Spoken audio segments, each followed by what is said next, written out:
When we went to the Miao village to collect our grandmother's bones, our cousin Renton waved the leg bone around and asked how much the bone weighed. Auntie also said with a smile that we would know if we weighed it. That night, she sleepwalked into the mountains. When we found her, she had no injuries on her body, but she was as soft as a dough figurine. All her bones were gone. The people in the village said that this was the ghost weighing bones. My grandfather was an educated youth who went to the Miao village and had my father and second uncle with my grandmother. Later, when grandfather returned to the city, grandmother refused to leave the Miao village and stayed there. At that time, my father and second uncle were still very young. After grandfather remarried, he never mentioned this again. Almost none of us grandchildren knew of her existence. It wasn't until last month that people from the Miao village found us through grandfather's original work unit. The village was building a road and needed to move grandmother's grave, asking us to go back and collect the bones and bury them again. In that Miao village, there is a tradition of collecting bones for burial. Grandparents naturally wouldn't go back. So my father and second uncle took me and cousin Renton, the two grandchildren, back. The Miao village is remote.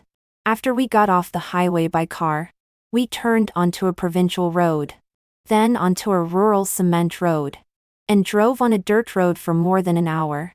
In the end, the car couldn't go any further. We had to call someone to pick us up and enter the village on a mountain path. Cousin Renton was in the car all the way. He was either playing with his mobile phone or tablet.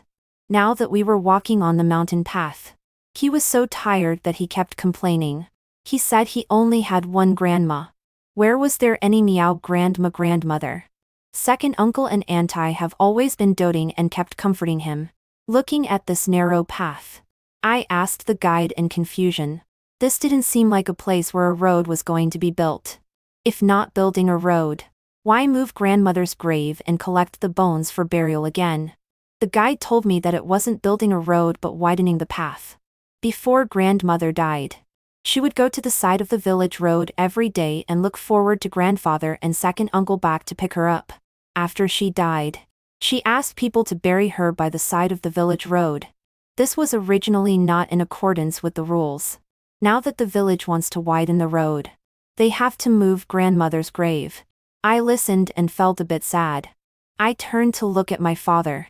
His face was also livid. Grandfather said that it was grandmother who refused to leave the Miao village.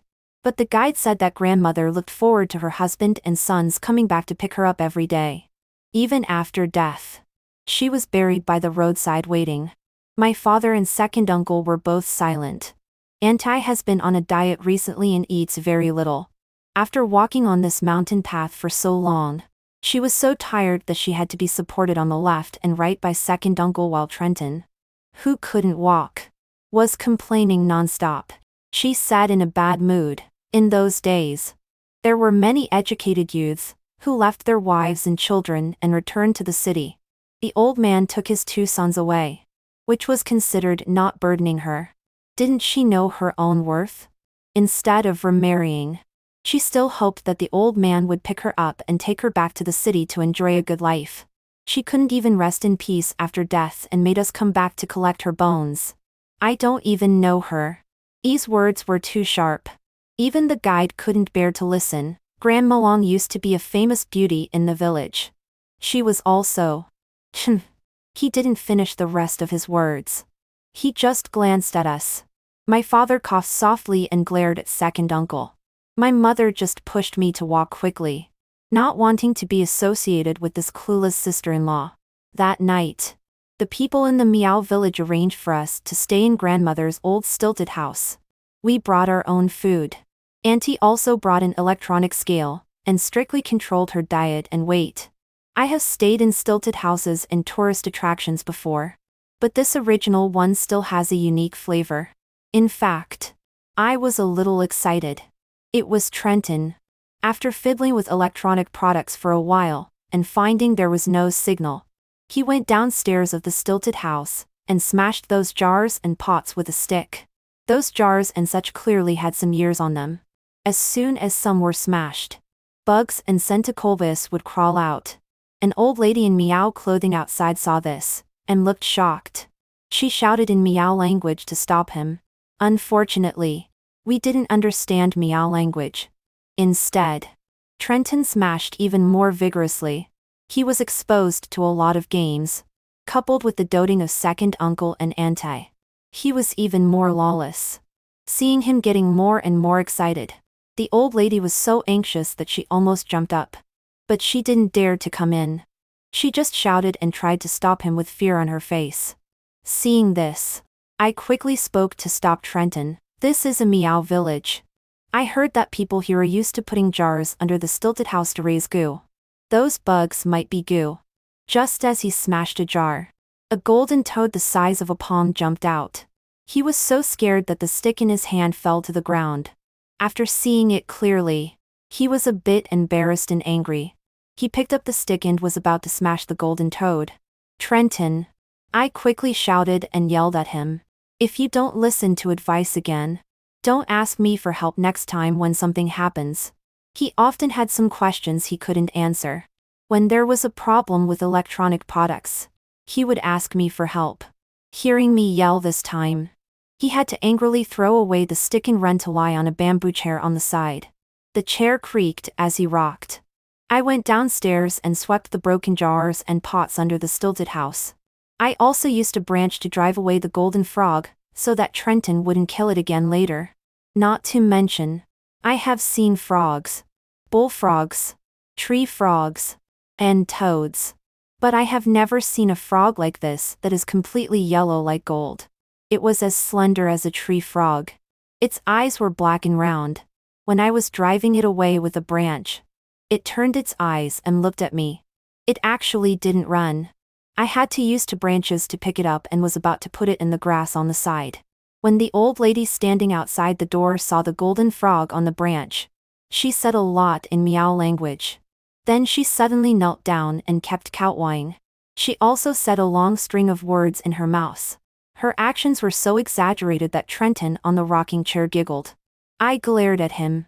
After putting the golden frog in the grass, I nodded at the old lady to show that it was okay. Then I went upstairs. When I was on the stairs, I saw the old lady turn around and keep worshipping the grass. All ethnic groups have their own beliefs. Hui people don't eat pork either. Perhaps in this Miao village, there is a different kind of reverence for frogs. Everyone was tired after a long day. That night, everyone slept deeply. The next day when we collected the bones, my father invited a specialized master to guide us. First, we set up a shed with bamboo mats beside the grave and covered it with a red cloth to prevent the bones from being directly exposed to the sun. Only then could we open the grave. Generally, bones are collected after 3 to 5 years. But grandmother had been dead for more than 10 years.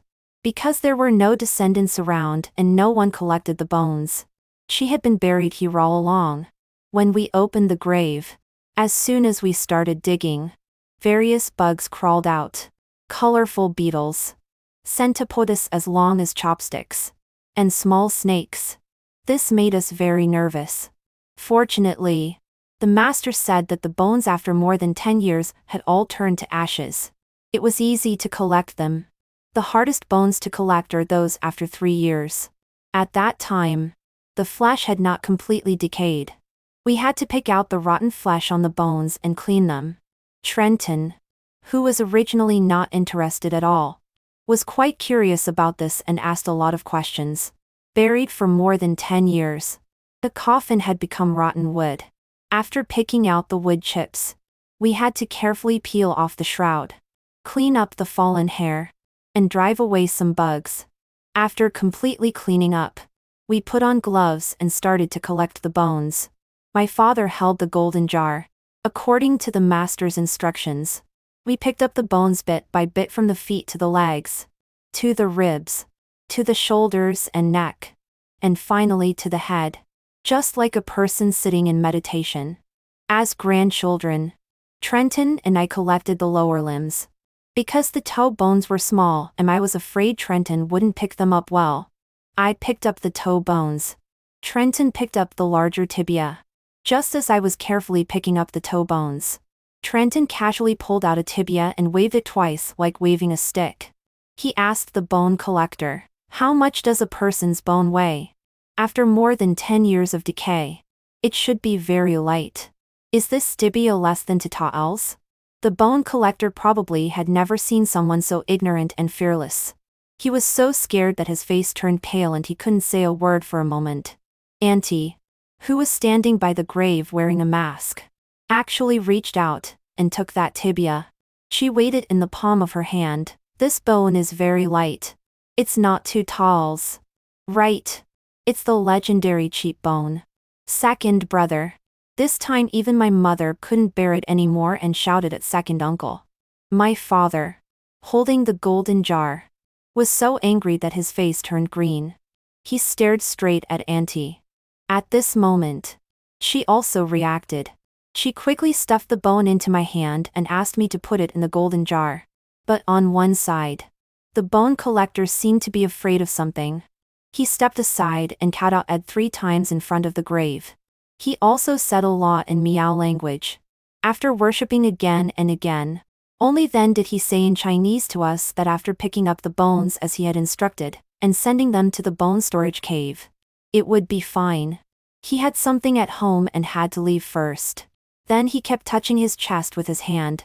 He nodded and bowed to the grave in Miao language and said something. He backed away. We looked at each other in dismay. We vaguely guessed that Trenton and Auntie had violated a taboo. Later, my parents had to pick up the bones while saying that those who didn't know were not to be blamed and not to blame them. After collecting the bones, we sealed the jar as the bone collector had instructed. My father held it. We followed and sent it to the bone storage cave.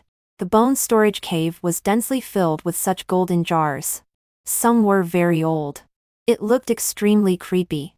After we found a place to put it and burned some paper and worshipped a few times, we left in a hurry. We female relatives went home to clean up. My father and second uncle went to fill in the grave pit and take down the shed. They returned the mats and other things to others so that we could leave early the next morning. Everyone was very tired after climbing mountains for 2 consecutive days. Especially Auntie. After returning to the stilted house and weighing herself, while happily celebrating that she had lost 2 taels, she kept twisting her neck and turning her arms. She said that she was so tired that all her bones were in pain. It seemed as if her bones were about to crack. After what happened with collecting the bones, my mother just kept rolling her eyes when she heard this. She probably didn't want to do things with this sister-in-law again in her life. She told me to stay away from her too. At night, we cooked some noodles casually. My father and second uncle sat on the edge of the stilted house and smoked. Both of them were silent. Probably they didn't expect that when they saw their own biological mother again. She was already a handful of dry bones. My mother and I also leaned against the railing to rest. As the mountain breeze blew, it seemed as if someone was singing faintly. 3 get ties and 3 taels. Female bones are burned and buried in the mountains. 4 cat ties and 4 taels. Male bones are removed and souls return to the west. The song was ethereal. It seemed to be in Miao language and also a bit like Chinese. The pronunciation was extremely clear. It seemed to come from all directions. We could all hear it clearly. We couldn't help but stand up and look around. But as this ballad sounded, the other stilted houses in the Miao village immediately came the sound of thumping, like beating a clapper to drive away something or echoing this tune. Auntie turned her wrist bone with a pained expression and rubbed her shoulder. We'll leave as soon as day breaks. This creepy village is very strange. It sounds like knocking on bones. It makes all my bones ache. My mother sighed when she heard this. She really didn't want to deal with her. The atmosphere was indeed strange. She pulled me and went back to the room to sleep. The Miao village was quiet, with the chirping of insects and croaking of frogs. And being tired for 2 days, it was easy to fall asleep. I was sleeping in a daze when it seemed that I heard that ethereal song again.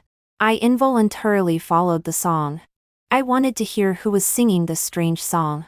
But just as I lifted my foot, a man in golden clothes suddenly appeared in front of me and shouted at me, "Wake up! I was suddenly awakened and saw my mother wearing pajamas walking out as if in a sleepwalking state. I quickly grabbed my mother. She also said that she heard that ballad and couldn't help but want to go.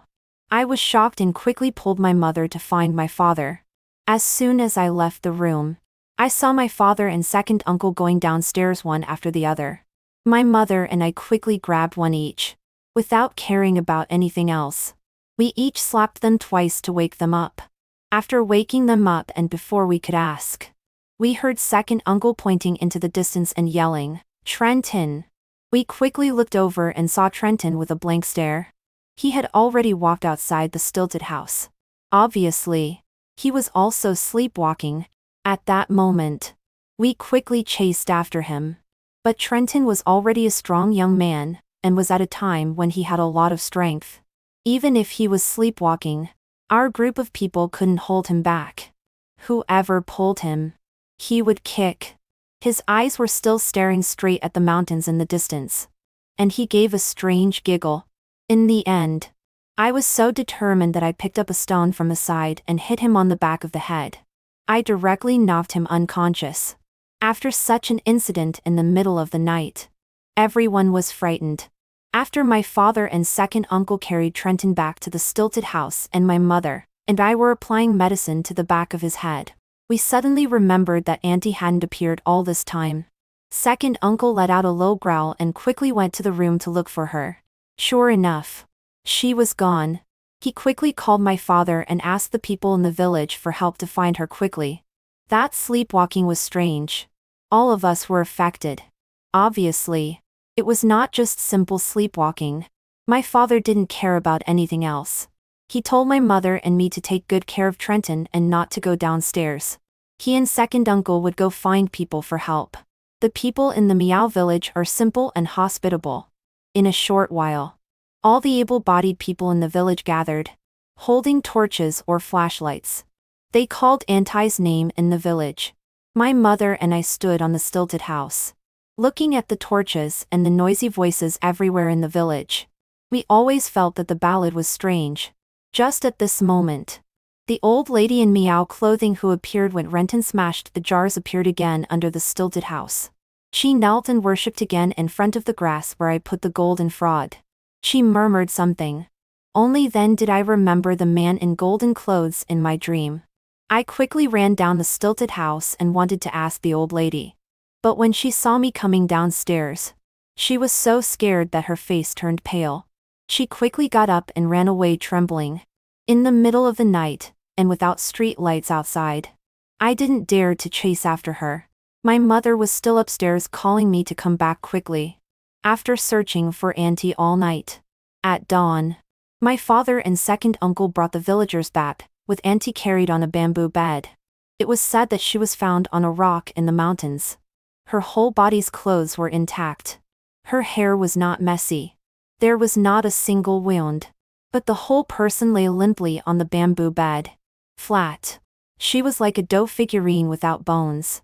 The people in the Miao village seemed very taboo after putting down the bamboo bed. They all ran away as if fleeing. Looking at Auntie who seemed to have lost her bones and thinking of that strange song last night, our hearts were also filled with fear. Second uncle and Auntie had a deep affection. At this moment, looking at Auntie's flat and face due to the lack of bone support, he gritted his teeth. He reached out and took Auntie's hand and turned it over to rub it. As soon as that hand was squeezed by second uncle, it really became like a ball of dough and was squeezed into a lump. The arm could be completely bent backward. What's more, after second uncle rubbed it twice, he could even shape it. It seemed that it was not a human arm but a ball of soft mud. How could anyone die like this? Second uncle put down his hand and pressed on Auntie's chest and abdomen. Without the ribs, the chest instantly became like a half-inflated balloon, bulging on both sides. Second uncle was so angry that his face was distorted, looking at Auntie's flat and face deformed due to the filling of flesh and blood. His eyes were also bloodshot and red.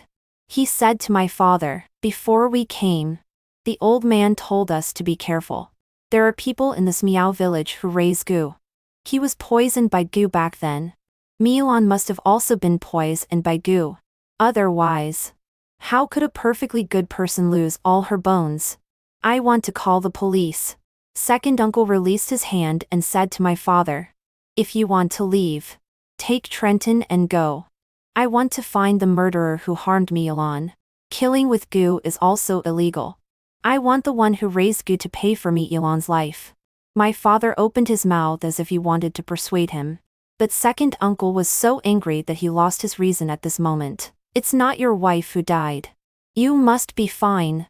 You are also like the people in this village. You said that when Miao and Trenton were collecting bones, they were disrespectful to that goo witch. So their bones were taken away." "What goo witch? That's our own mother." My father was so angry that his whole body trembled. Second uncle let out a cold snort. "I only have one mother. She retired as a deputy department level official. Everyone calls her an old leader when they see her. She's not some mountain woman who lives in a place without even a road and has to walk on mountain paths for half a day and can treat a single word. Even if she is my mother. Miao gave birth to a grandson for her. But she still harmed Miao. What kind of mother is she?" Second uncle angrily retorted directly, holding up his mobile phone. Probably because there was no signal. He looked at the distant hillside. Pushing my father away, he rushed out to find a signal. My father was so angry that his whole body trembled. He still wanted to chase after him. But my mother held him back and shook her head at him. Hearing second uncle's words, I also felt uncomfortable. No wonder Auntie and Trenton had such an attitude towards grandmother. So second uncle fought this way. My parents always felt that this village was strange. They were also unfamiliar with the place and didn't speak the language very well. They still planned to leave as soon as possible to avoid any more incidents. So they went to the building to pack up their things. At the same time, they watched over Trenton, who hadn't woken up yet, so that he wouldn't be unable to accept Auntie's death news all of a sudden. Even if second uncle didn't leave, we would. They also took a bedsheet and covered Auntie's body. They asked me to guard it so that no cats or dogs would pounce on it and cause any more accidents. Those who died unjustly like Auntie couldn't enter the house according to the rules. So they had to leave the body outside in the yard.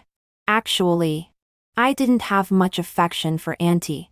Perhaps it was because she and my mother, who were sisters-in-law, didn't have a good relationship.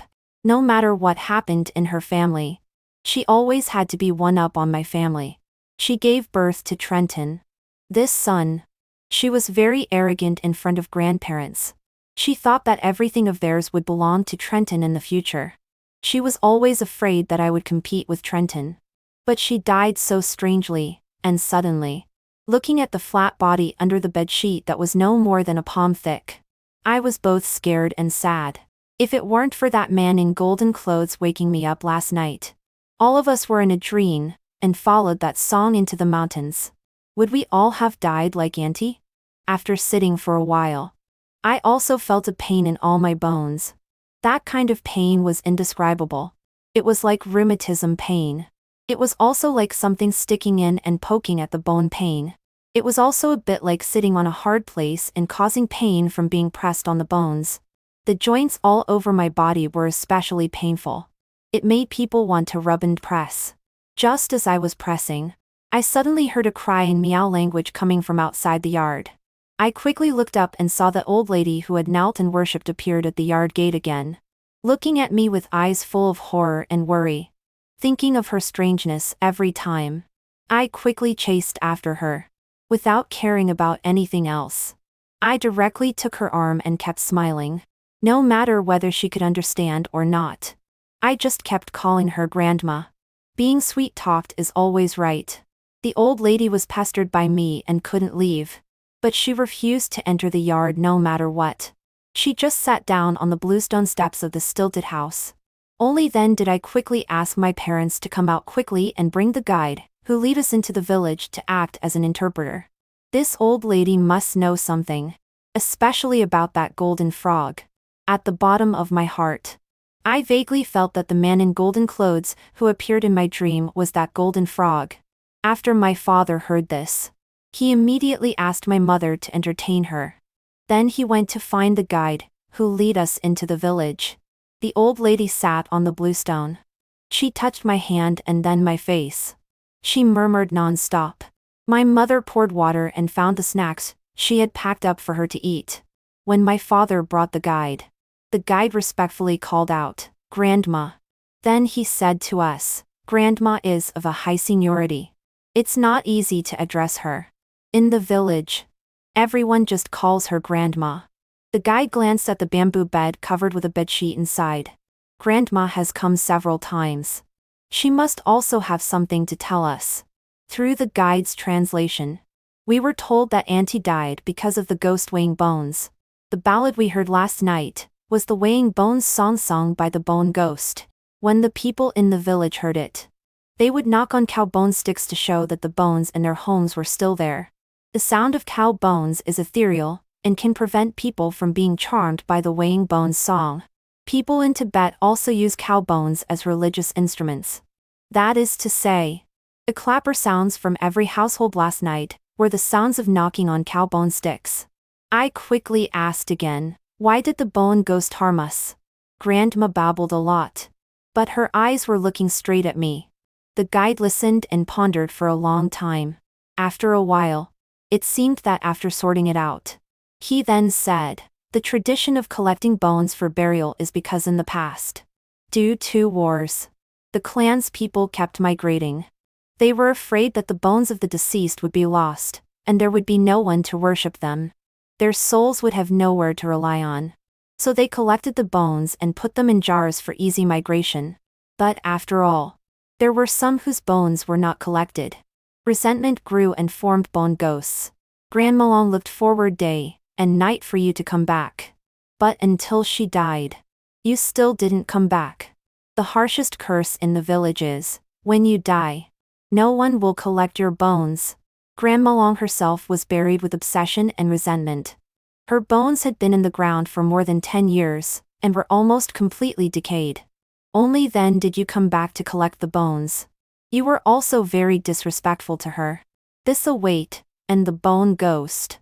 The guide's tone was also filled with emotion. He said to us, "Once the bone ghost appears, it won't disperse. All of you who collected bones should have died. Now it's considered that you have escaped a disaster. So leave quickly. Don't stay here anymore, lest the bone ghost find you again." The three of us looked at each other. I have heard of weighing bones before. It's about calculating the fate based on one's birth date and time, determining how many talals and how much it is, and then corresponding to a ballad. But what's this ghost weighing bones all about? I did hear the ballad last night. But 3 cat ties and 3 ta-els. For cat ties and for ta-els always feels a bit off. Human bones must weigh more than just that. Perhaps my obvious disbelief irritated the old lady. She immediately stood up, pointed at me, and spoke rapidly and angrily, uttering a lot. She was so angry that her eyes were almost bulging and her body was trembling. The guide kept comforting her and kept glancing at me. His expression also gradually became solemn. I thought that beliefs should not be violated, so I quickly apologized. But the guide looked at me for a long time, then leaned over to the old lady and said a few words as if confirming something. Then he looked at me from my eyebrows to my eyes to my mouth and nose again and again. This made my parents nervous.